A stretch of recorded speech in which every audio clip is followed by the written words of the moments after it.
where's the leaders here? Where's the identity of this team, and looking about like who's going to drag us out of this? We're not utilising our strengths at all here, and we're not getting past Rangers' press to any effective degree without basically looking panicked for most of it, and that was evident in the first 3 minutes of that game. How can you not figure out over 3 games how to beat Rangers in 90 minutes? How have you conspired to lose 9 goals in 3 games? How much easier does it need to be, Brendan?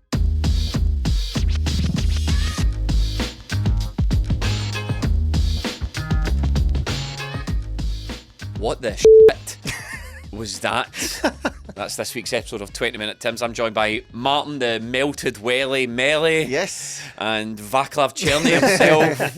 Yes, Traitor. I'm here. Yeah, here. Stephen. Behind enemy lines once again. But yes, we're here. We're here to take our medicine. We talk the talk. Celtic did not walk the walk, and we're here to receive all of what's coming to us after we've built it up like we have in the last couple of weeks. Here we are. And I'm Jamie. You might have seen me from this podcast or any group chats with Rangers supporting friends that you might have. Boy, oh boy, we've copped it absolutely stinking. Yeah, deserved. Yep.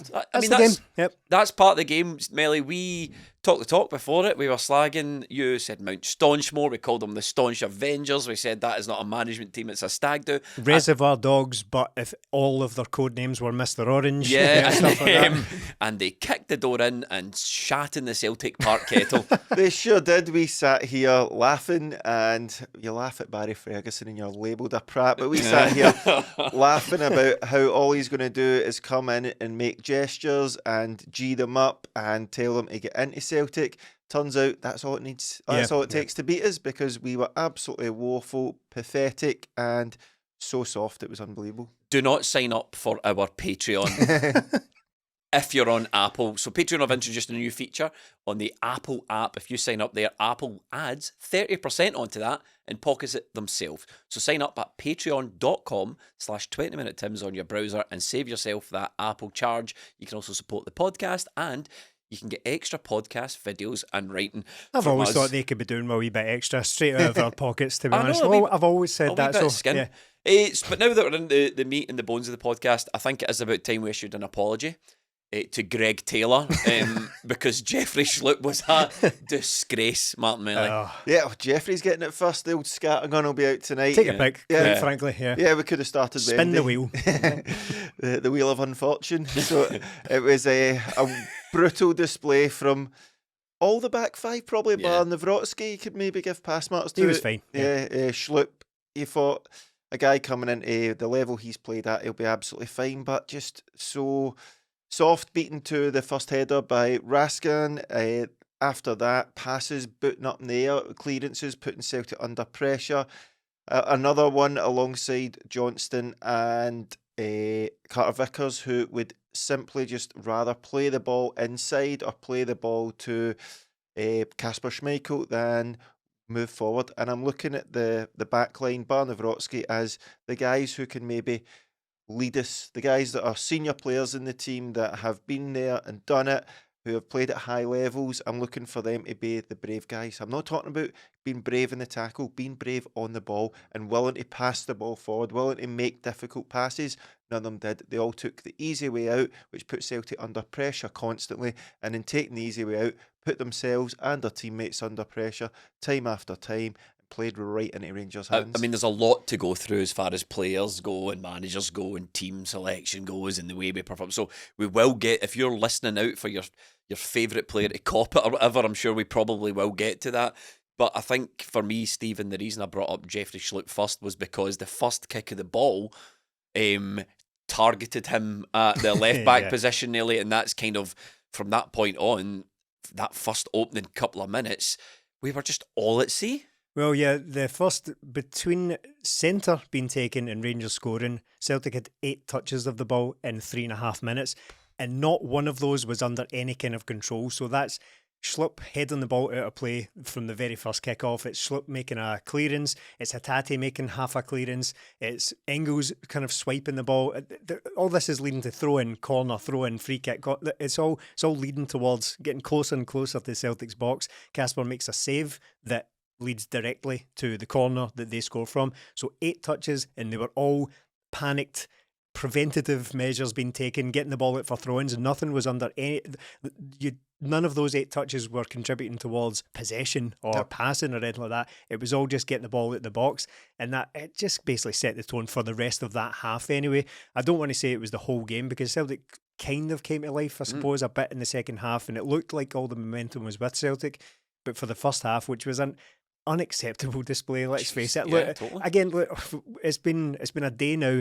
I'm not going to be humorless about it, but I'm still fuming about it. Look, I've seen the whole game back now, and it was one of those ones where as soon as I'd sat and watched it, I thought, why did I do that? It's not as if sometimes when we're preparing for podcasts, I'll watch a game back, and it's because I want to bring maybe a fresh perspective to it. That didn't work at all. I was just sitting there going, I don't know why I'm putting myself through this, because I've brought nothing new to the table whatsoever by watching the game a second time. So I'm raging with it. The first half in particular was cowardly from Celtic, and the fullbacks, look, I like both players. Really like Alistair Johnston. I've been talking him up all season about how great a season he's having in any other circumstances without Dyson Maeda and the previous part of the season, Nicholas KUHN's performances. You'd be talking about Alistair Johnston for potential player of the year material, because he's been solid defensively and getting forward and creating loads and loads of chances. He's still top of the league as far as I'm aware for big chances created by FOTMOB's measurements. So he's had a great all-round season, but that was the worst I've ever seen him play by a long, long way. And Jeffrey Schlupp as well.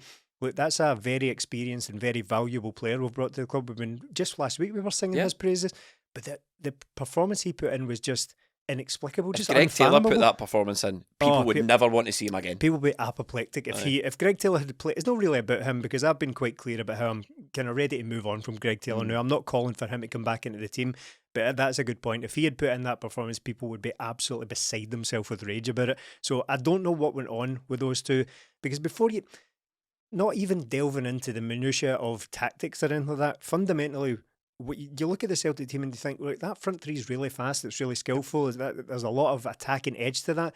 Can we find them in any way? Can we get the ball to them? Nope. Via the fullbacks? Certainly not, because every chance that they were presented with to move the ball forward, they just checked back in and passed the ball. That You sound like a broken record, but last week as well, we're like this, the ball must go forward. That's what we said. That clip that is now on our X account of the corner. So Engels swings in a corner, KUHN controls it at the back post, passes it to Hatate. Hatate comes out of the box, passes it to Schlupp inside the centre circle. Schlupp with a ball out to the left wing. And every Celtic player ahead of him. Yes, turns and plays it back to Schmeichel. So there's like 6 seconds between Engels taking a corner and the ball ending up back at Kasper Schmeichel. And peek behind the curtain, I took that clip, just filming my telly, and I put it in our Discord. I didn't know it was going to make it on the way to X, or I might have put a bit of production value into it, because you can actually hear me in the background going, wet, man.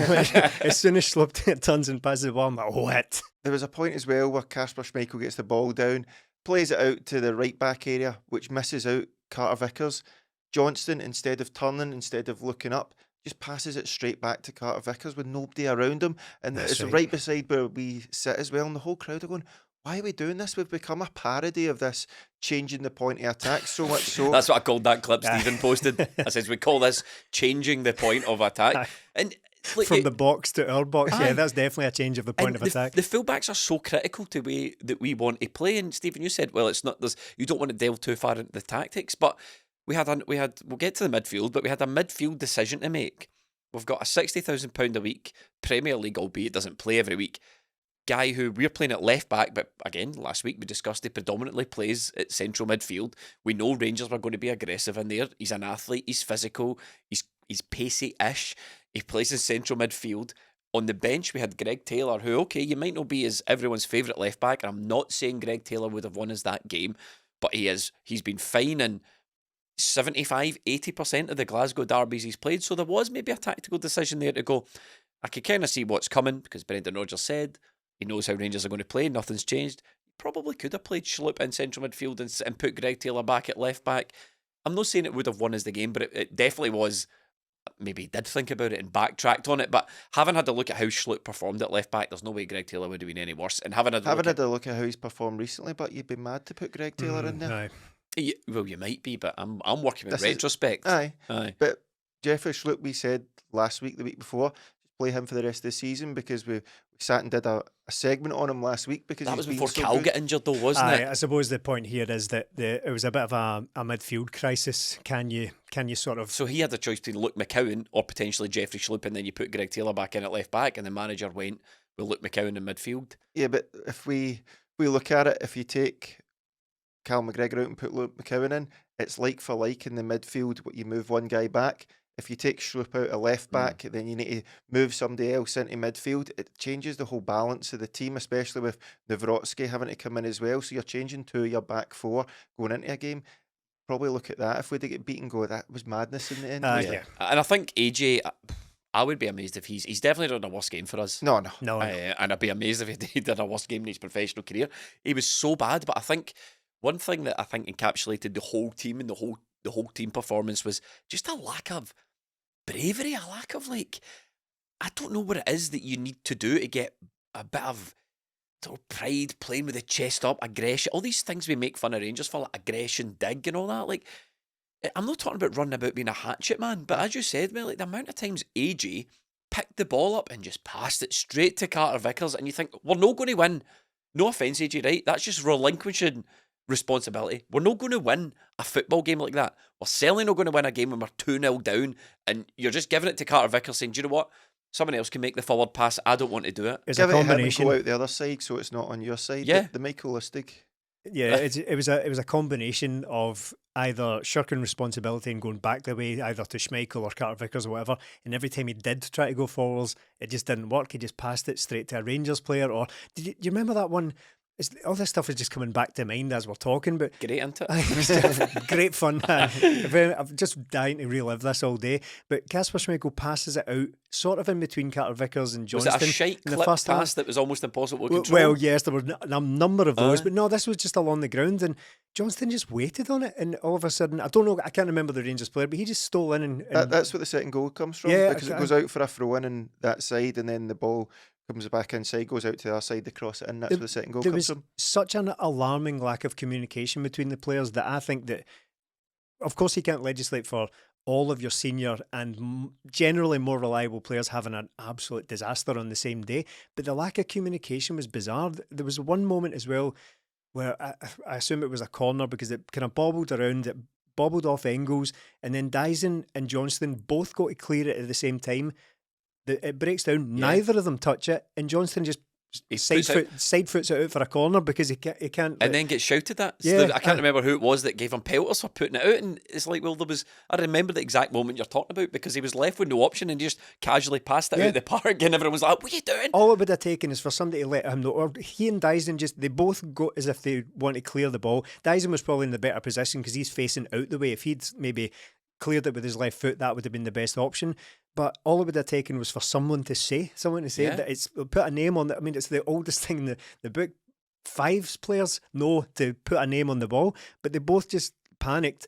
And Johnston looks daft because he's decided to deal with the danger at hand and kind of worry about the corner later. But he looks silly because he side-footed the ball out of the back post when there's zero communication. There was no Rangers players even anywhere near him. It's not even as if he's had to put it out because there's someone cutting in. He had to put it out because he didn't know what was going on. And that's what Jamie speaks about, is the lack of bravery. I'm not wanting players to be flying into daft challenges. I'm talking about having your foot on the ball and looking for a pass, not the easy one, not the one inside to the centre half every time because, that means I won't give it away and the crowd won't get on my back. We're so far into this now that the crowd are going to get in your back for that anyway because it's getting absolutely ridiculous. But the amount of times where you're looking up and players are either running away or not dropping in, that's the bravery we're talking about. Being brave enough to make the pass in, because when you watch, if you come after the game, you go home and you stick on Liverpool Newcastle, you see them playing it out from the back all the time, but it's not simple passes they do. They have to make difficult passes into the front, lay it back and go. We simply choose not to make those passes that we have done before because it was some sort of big game. We were simply just passed it back inside instead of passed it into a midfielder who's got a man on him. Of course he's got a man on him. There's 11 players, Vince, 11 in the pitch. And they've set up their midfield specifically for that, haven't they, with their box thing? Yeah, exactly. And so if Celtic have had a full week to prepare for this and then come in to it look like they're unprepared, to be brave on the ball, make those passes inside, say to somebody, do you know what, I might get a tackle in the back here, but I need to go and show for that. I didn't see it. a lot of people you can go on about different positions, midfield, striker, whatever, up front. Everybody shut responsibility, and that is being brave on the ball, looking for it. It took to the second half before we started taking players on. Never mind the defenders not making passes. The first half was completely unacceptable. I've been on somebody's case for a while now, and you get hooked at half time, and I don't. It's not a nice feeling to feel vindicated, but we're talking about lack of. Well, that's a little bit, you know. I was like, Nicholas KUHN. I've been on his back for weeks, said he's got the heart of a mouse. He get hooked at half time, and we were much better when he was off the park. And I think to me, he feels like a guy who had a hot hand at the beginning of the season, and he thought, you know what, I've done enough. That's me. I've put in my season's work. I think in these games, and I think I might have even mentioned it last week, I worry about how much effort he puts into going back. He wants the game always going his own way, and he quite likes it when it's going his own way. But when he needs to dig things out for himself and do the hard yards and the dirty work, he's no a player for that. And to get hooked at half time in a Glasgow derby when you're 2-0 down, having the record that Nicholas KUHN has got for all season, even the manager's like, I can't rely on him for this next 45 minutes to do what he was doing a couple of weeks ago. He needs to come off. And I thought it was an indictment, or damning one. He's not even worth leaving on in the off chance he gets a goal, given his record. Because Brendan's looking at the guy going, do you know what? See all that stuff that happened at the beginning of the season? That's not the same player. That's my concern about KUHN just now, because overall, if you zoom out and look at the bigger picture, which is part of these games, but again, we need to kind of focus on how bad it was as well. But you zoom out of the KUHN season, and it's definitely good. I mean, undeniable. It's a good season from a guy like that who came from a fairly underwhelming position last season. But my worry with KUHN is that, and I appreciate he scored against Bayern Munich quite recently, he's getting to that kind of Abada level where people are, I can't speak for anyone, but I think people are so enamoured with his previous record that they haven't noticed that he hasn't done it for quite a long time now. Because Abada, even towards the end, people were still talking about Abada like he was in this absolute goal machine, but it had long dried up by the time he left. I think then Abada's, I'm not comparing them directly as players, I just mean it's more this kind of scenario. Abada's last 50 appearances for Celtic, he scored like 4 goals or something, and really, once the goals went with him, it kind of exposed how limited a player he was. I'm not saying that's happened to KUHN, but it has, ever since the turn of the year, it has dropped off quite dramatically from him in terms of his numbers. So I think I don't want to get too dramatic about it. I think he has had a good season, but his last month or so, a couple of months, he has been very underwhelming. And it's not just that. It's not the fact that he didn't go out and just do a goal, mate. Hurry up, we're desperate for a goal here. It was the meek nature of it. I mean, it just doesn't. I'm sorry if you don't understand what these derbies are all about, and I'm loath to fall into these pretty tired cliches about what this derby is, but it is, of course, it is. Yeah, you're right. But the reason we don't ever bring up like things like character and dig and all that, it's not because they don't matter. It's because it's never been a question for Celtic before. We've always bossed it. You know what I mean? So we've bossed it to an extent where Rangers have been lacking in that stuff and lacking in quality, and all the discourses around Rangers is about how they need to up their character. Whereas we're going, listen, this is cringe. Like, aye, okay, you can up your character, but you're still miles behind Celtic. Well, we've never had that conversation about us before because we've never looked like we lacked character. We've never looked like we lacked dig. But in these last couple of derbies we have. That's it, not in consecutive derbies before, And in this one, in particular with Nicholas KUHN. So, yes, Nicholas KUHN has had a good season. Because at the end of the season, we'll all sit down and we'll look at the goals column and we'll look at the assist column and we'll look at the appearances column. We'll go, do you know what? That makes good maths. But to me, that's a guy who had a good half season. Did he have a good season, or has he had an absolutely unbelievable 4 months and then just put his feet up for the rest of the season? And that's not really how it's supposed to work, because there are a lot of big games later in the season. Good players, excellent players show up consistently week after week. Dyson, week after week. Even this game, I think you said, Melly, there's not many players that don't get criticism. I think Dyson's probably one. KUHN, he needs to understand that if you want to be the player you want to be, if you want to be an excellent Celtic player, if you want to be a good player, and that's laughable talk about how Newcastle and all that, looking at the guy, no Premier League 40 million. No Premier League club's going to touch him.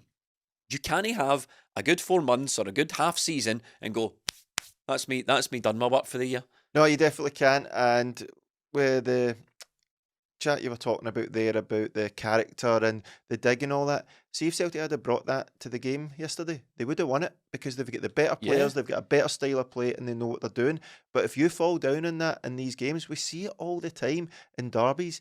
If you don't match what they've got, then it becomes an even game. No, you lose every individual battle on the field, and all of a sudden you're up against it. Yeah, that's what happened. And early on, we've seen many a player in these games that have shrunk, hid, and went there.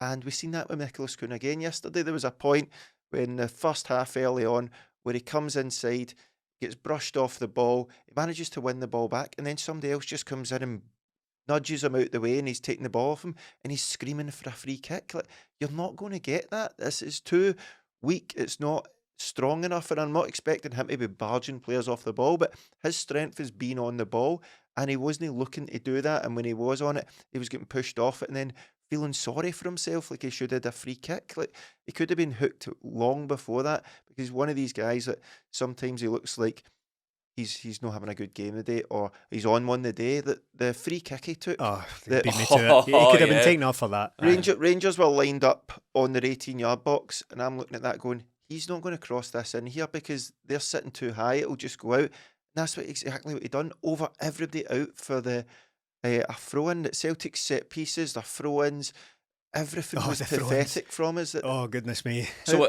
the manager sort of, as the day went on, there was like, in the morning, there was rumours about Trusty's not fit and Callum McGregor's not fit and who's going to play, and there was talk maybe Scales will play, but he was out. So we're like, who's possibly going to fill in at centre back here? Mike Nawrocki turned up and played. There's not much to say on him. He was fine. Nawrocki was fine. Job, you can see why he's not playing in Brendan Rodgers' team, because he might be the slowest footballer I've ever seen. He was really woefully slow. The other conversation was about the midfield, and I thought Brendan Rodgers, we're definitely getting to the manager and what went wrong and why we think it went wrong, but I thought some of his comments after the game were just nonsense, to be honest. I thought, and before the game we'll get to it, but nonsense. He said we were too slow, we rushed it. I'm like, what does too slow and rushing it mean? But the thing he said was, we really missed Callum, and I've got some thoughts on that. So the midfield, we had a problem in midfield. We ended up playing Luke McCowan. We played Engels and Atati midfield. Brendan Rodgers said we missed Callum McGregor. Well, first of all, at the expense of who? McCowan, because I thought, although McCowan's limited, he worked very, very, very hard in the game, and he wasn't high on quality, but he was £1 million for Dundee. He's not a high quality player. Just comparing that to what Callum McGregor brings. Yeah, but also the last two derbies, Callum McGregor was playing, and we were crapping them as well. So don't come out and pretend like Callum McGregor was the difference between winning that game and not winning it. He might have made marginal differences, but what we were looking for, what the expectation was much better than the last two derbies. Yeah. And Callum McGregor played in those, and we weren't much better than we were. I'm not saying it should have or even would have worked, but there's an argument there, I suppose, to suggest that Rangers should have been slightly disrupted by the absence of Callum McGregor. Now, obviously, you take a good player out of the Celtic team, but it negatively impacts Celtic as well. But their game plan in the last several derbies has just been to shut off Callum McGregor, and to one degree or another, it has worked. Yeah. Us coming in with a completely different midfield dynamic, albeit a lessened one, but it should still be three talented players in there. That should force them into readjusting what they're trying to do, because that was the chat going into the game. It'll be interesting to see a derby without Callum McGregor, because they put that box around him and just try and nullify him. That wasn't the case there. So don't get me wrong, I'm just kind of throwing stuff out there. Callum McGregor obviously would have been. I need to tidy up my point there, because I don't want anyone being left with the impression that I'm saying Callum McGregor wouldn't have made any difference in the game. Of course he is. He's an excellent player, and he's much better than Luke McCowan was. I just thought maybe that comment dismissed Luke McCowan from the manager's perspective. That performance can't be the absence of Callum McGregor and Austin Trusty. That's what I'm getting at. It's too bad to be that. Yeah, that's exactly what I'm getting at. We definitely missed him, and missed that calming presence in there. Just say, guys, hold on a wee minute, let's play some football here. And even though he is marked out of games, he's still dragging players away from me and dictating where the play should go. I was watching in the first half, looking about and going, where's the leaders here? Where's the identity of this team? And looking about, like, who's going to drag us out of this? It's probably... Did you think Cameron Carter-Vickers was a weird choice for captain, given the circumstances? I mean, it depends how much weight you put on the captaincy, but we know Cameron Carter-Vickers, one, he's an excellent footballer. He's usually head and shoulders above everyone else in these ties. He had an awful game there. I don't know what happened to him. He must have just got inside his head. But he's not much of a talker. He's not much of a... And sometimes you need that on the park, don't you? Because that's one thing McGregor does. Yeah. That is what he's all over the park. He's talking to players. He's seen you.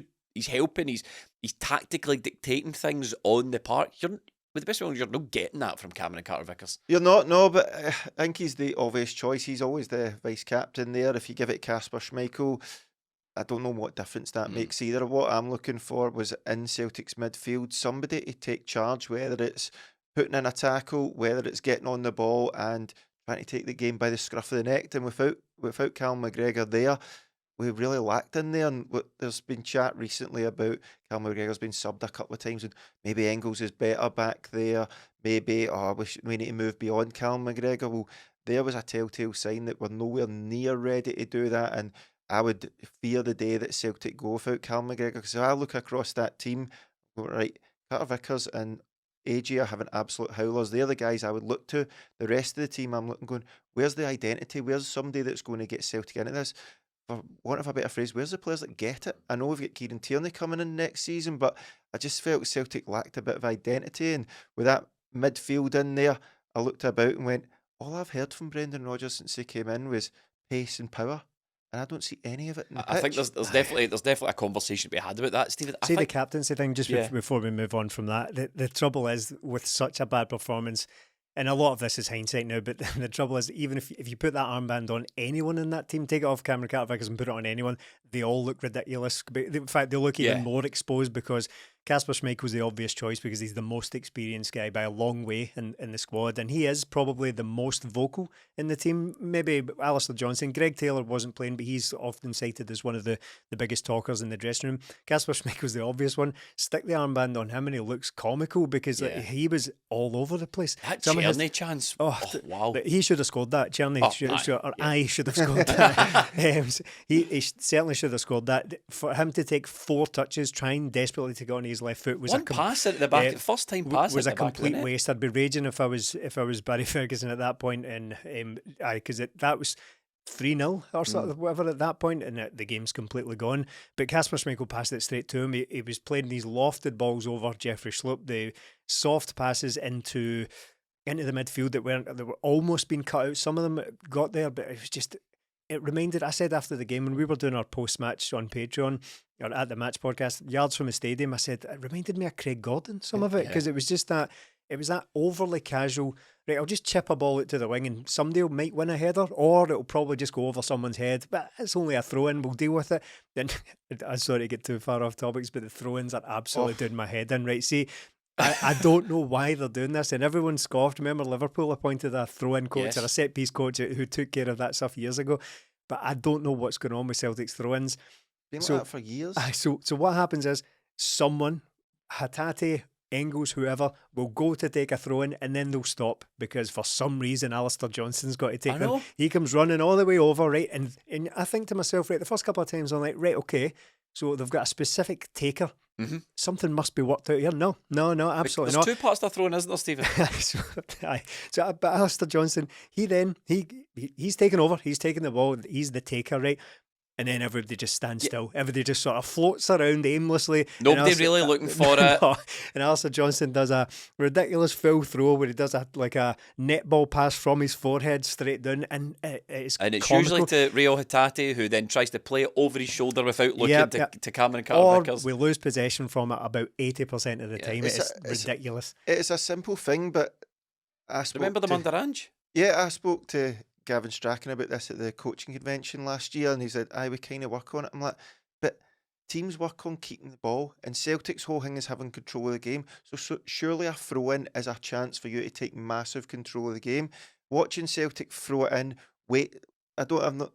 teams against us take ages to take throw-ins because they're wasting time. Yes. We take ages to take them because nobody's moving for the ball, and we're all looking at each other, no, you should probably go. But there was a point, I'm raging at Celtic's lack of anything at a set piece or a throw in, and at one point Tavernier gets the ball in front of us, goes to throw it in, the defender in front of him runs towards him, bringing Celtic's forward out, so he misses him and goes to the defender beyond him, and Rangers get out the other side. Like, that's been worked on. Basics, Yeah. I know. Absolute basics that's been worked on, and I didn't see any of it from Celtic. So, I mean, the players have pretty much coped it. I think we've managed to If anyone else, all the sort of the sort of culprits that deserved it. We'll have any other business at the end of the podcast, but I want to turn the attention to the manager because we've been sort of taking the piss out of Rangers and Barry Ferguson and all that. But Barry Ferguson took the piss out of Brendan Rodgers there. Barry Ferguson was doing Burger King mukbangs on Go Radio. Billy Dodds, I don't know what he was. That's true.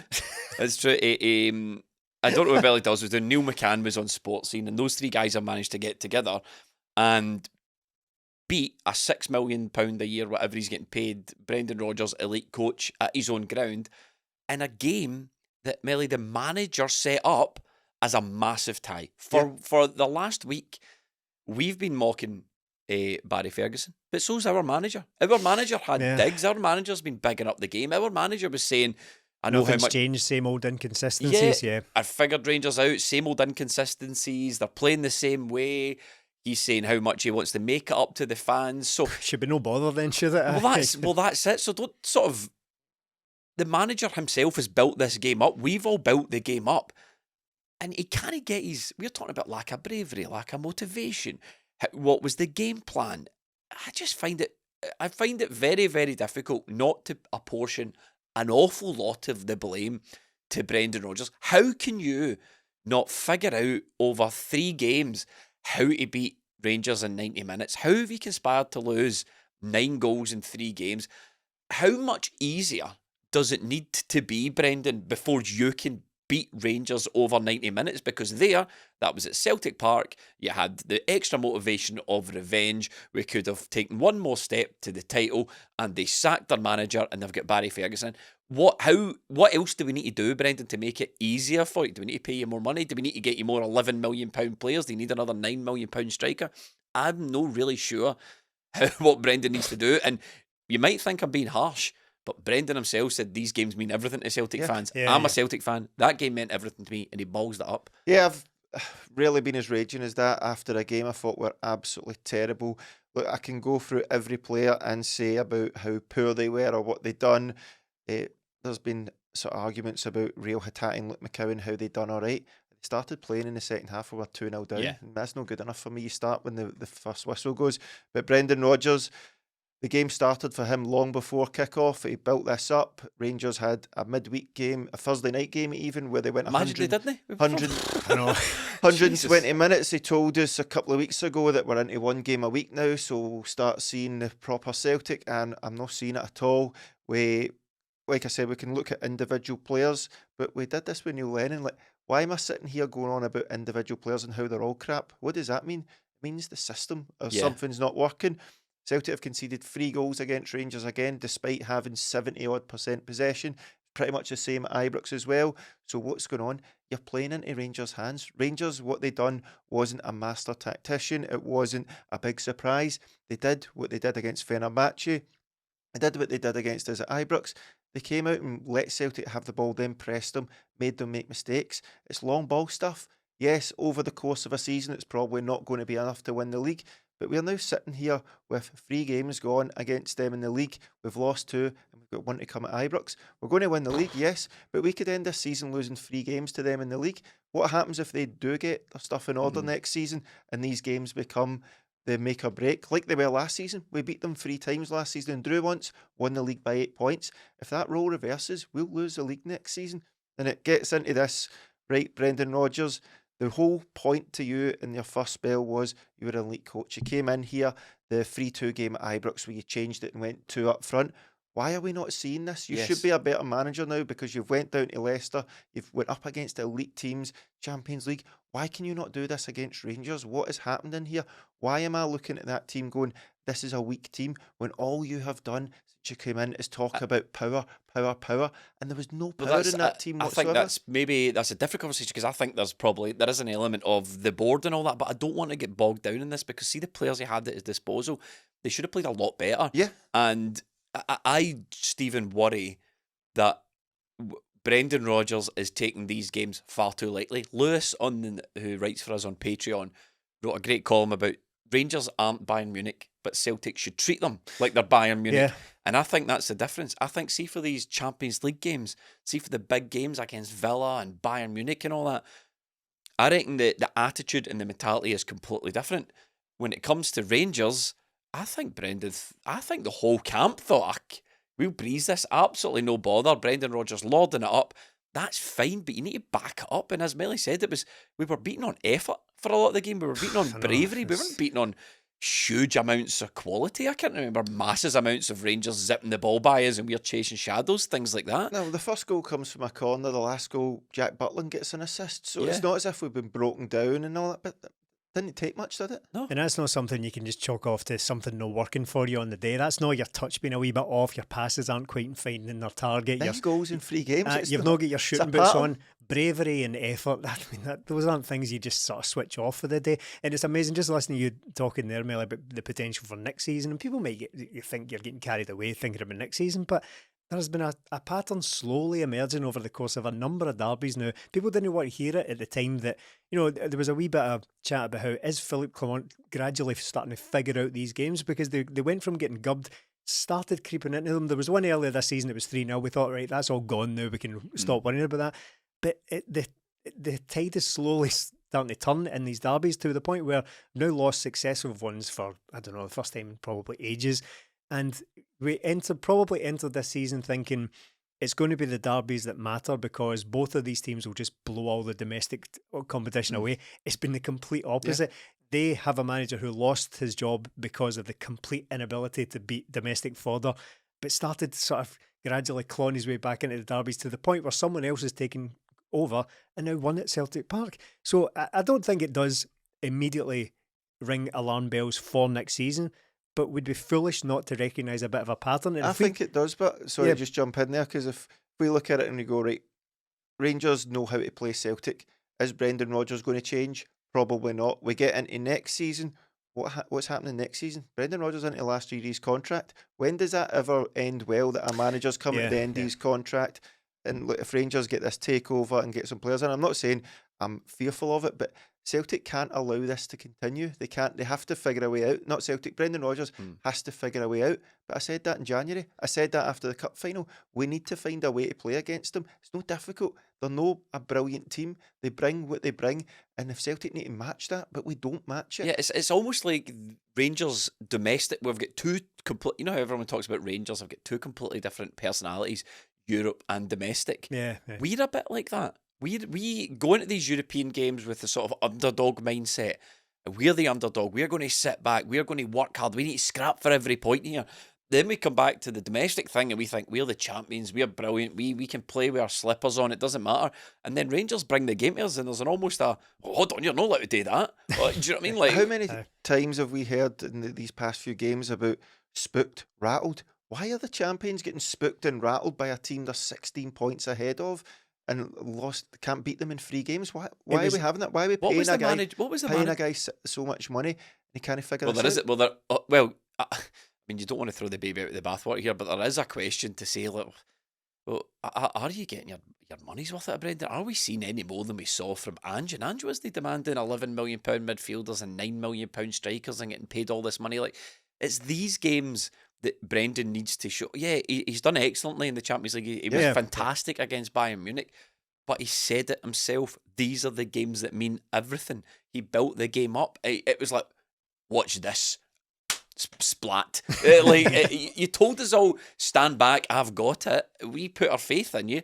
And then what we saw was like, that wasn't a team that to me were like busting their ass for a manager, and that's why I kind of, I get what you're saying about Luke McCowan, I do, but he was, for me, one of the only players who, for the whole 90 minutes, it's not a question of quality. We're not talking about quality at the moment. We're talking about application. Luke McCowan, for the full 90 minutes, was repeatedly saying, give me the ball, trying to move forward, trying to run forward, trying to make passes. I wouldn't give him the full 90 minutes, no. Counting the first half. No, not at all. I thought him and Hatate, I barely seen them in the first half. Absolutely doing the old James Forrest in there. Sorry to bring him into it. What did James Forrest? That's probably James Forrest on the bench doing the 50 cent meme. What the fuck? What the fuck that's harsh on Forrest, but we've seen it in these games. You can't just turn up and decide, right, we're 2-0 down. I'm going to be the guy that now looks for the ball more. No, you should have been the guy looking for the ball more. Luke McCowan got an assist, literally pushed away by James Tavernier and just fell to the ground. That pass he played towards the end without looking straight out the pitch was like something. Jota did that as well. In our Discord, I described it because I recognised that it's when you get a bit lazy at fives and you want the wall to do the work for you, so you just sort of play it into an area, hope it hits off the wall and falls into somebody's path. He did that, except there isn't a wall in real football, so he just played it straight to the park. And this is when we were trying to build gradually back into the game. All the momentum was going with Celtic. The guy was thrown into the deep end, wasn't he? At Glasgow Derby, you're starting it and it was a difficult game. Titties. Well, that you're right. He's a Celtic. I know he's a Celtic player. That's what he's there He for. wants I get to be it. a Celtic player if you're going to be. I just feel they need to stick up for him. Okay. He's not 18 either. I mean, I know he's getting thrown into the deep end, but he's a 27-year-old footballer with a lot of experience behind him, and he's played well against Rangers for Dundee. So it's not the first time he's ever come across. Fish, though, isn't it? The pressure's entirely different, but you'd like to think they could keep their composure and just pass the ball, and that was very. I don't think Hatate was exactly the same as McCowan. Having watched it back, I said I wasn't bringing anything new to it, but I don't think he was anywhere near as bad. I think he was culpable for passing the ball without looking, as he tends to do, and it goes back to the throw-ins thing you said about the passing the ball over his shoulder. He absolutely loves doing that thing where if someone takes a throw in from the left, he'll try and ping it to Cameron Carter-Vickers without looking. And one time he did it and Cherny was standing right behind him and he just tried to shuffle onto his right foot and he just played it straight off Cherny's shins. Very frustrating, but I think he was trying to make things happen, and it kind of goes back to something I said last week about Hatate, and this goes for a lot of the team. It goes for Alistair Johnston as well. I think that so many things went wrong. The confidence started off low and then just went straight through the floor. The more passes were going astray. It was just an unfathomable performance. The problem with playing for Celtic is you need to find a way to get over that. Like, see if you're AJ and you're having a shit game and you're having because he wasn't having a terrible time against his opponent. He was having a terrible time against himself. Yeah, and you need to shake that off. You need to think, right, okay, I'm just going to have to keep going because something might come off for me. But right up to the last minute when he had an opportunity to do the score the equaliser, he still fluffed these lines there. You think, mate, like shinned it for about 3 yards. It's just no go. It's not going your way. I ultimately, I think, although a lot of players had bad games, I sort of put that one on the manager. He did not. We are stupid podcasters and we get to poke fun at Rangers fans because that's the game. Do you know what I mean? You come on the podcast, you poke fun in it, and 2% of you or 3% of you thinks, do you know what? If this goes heels up, we're going to look like right dingbats. But, you know, absolute knuckleheads. We're going to look like absolute knuckleheads. Real goofballs on here. We're all goofballs and we're getting the absolute, menace taken out of us on the internet. But the fact of the matter is, he's the Celtic manager. He doesn't need to build this game up in the way he's been building it up. He could have said nothing before the game. He could have went, well, it's an important game. But he's out there building it up into this massive big thing. He's maybe got to be a bit humble next time. Look, Celtic are... Sit down. Yeah, they are the champions. Have a shush burger. Celtic are the champions, but they're not backing that up. And at some point, we're asking questions now because it's been a row. It's 9 goals conceded against a team that barely has any possession against us. This year, the form hasn't been great, has it, for us? So where do we go from here? See, on the form thing, I know this is maybe getting a little bit hysterical, but even just the absolute fundamental basics of it, right? We were all celebrating the fact that, see, at the turn of the year, we looked back and what was it? Celtic had lost 2 games the entire year, only one of them domestically and the other one was Borussia Dortmund. This year alone, so we're only in the middle of March, we've lost 5 games. And that includes Aston Villa and Bayern Munich, right? But even if you take away the European game, if you do that for the same as last year, take the Dortmund game out of it, only lost 1. But if you take the European games, we've lost 3 already. 2 to Rangers and 1 to Hibs already just this year. And that's not a disaster that you've lost games in a calendar year. That was just a nice wee sort of bauble for 2024. Only lost. It doesn't really mean an awful lot going forward, but it is indicative of just a slight dip or a slump or whatever you want to losing call them it. against as well. Like it's important games in a game against Hibs, as you say. And it's this thing about keeping standards high. It's like, what is the project here? It's the taking the foot off the gas for a couple of weeks and then just trying to put it back on. And we did. To be fair, I think we might have mentioned that either on the last flagship or something that we did on Patreon for, some bonus content. Like, the worry is that you coast through the couple of weeks because the league's won, and then an important game comes up and you can't turn that mentality back on. And I think there is an element of that at Celtic. I think had there been more at stake, I've cut myself off from saying that. I was about to say, had there been more at stake, Celtic probably would have played better. There's no evidence whatsoever to back. There's no evidence to back that up whatsoever. No, and that's a thing, right? So where we go from here is that it's not just about mentality. A lot of this plays into it, right? Mentality and actually wanting to fight for these games. But there are functional issues at play here in that Celtic are playing the exact same way against teams over and over again, expecting different results and not getting them. So that's as we keep saying, 3 derbies in a row where Celtic have been under par, albeit got the job done in the cup final. But it was under par's good though. Above because par, people say below par. You say, that is a below par performance. I don't know an awful lot about golf, but if par is 5 and you get 3, it's good. Yeah, exactly. So never use it again. An absolute bogey of a saying for me there. But the derbies, it was a great performance in the cup final, got the job done. But again, you look at it and now there's a pattern emerging. You can use that as evidence because there are now 3 games in a row where Celtic have kind of underwhelmed in terms of performance. It's turning up to these games and playing kind of the exact same way and being unable to find a way to. And again, what I said earlier about not, without even delving into the minutiae of tactics, it wasn't because I don't want to do that. It's because you don't have to. You can just look at the game and say we're not utilising our strengths at all here, and we're not getting past Rangers' press to any effective degree without basically looking panicked for most of it. And that was evident in the first 3 minutes of that game. It was inevitable. As soon as they get up the pitch and started having corner after corner, they were going to score from that because they were conceding set pieces over and over and again against them now. So something has to be worked on here. It's not just about writing it off and saying, we're on our way to a treble. Yeah, that's inarguable at this moment in time. Celtic look good for that.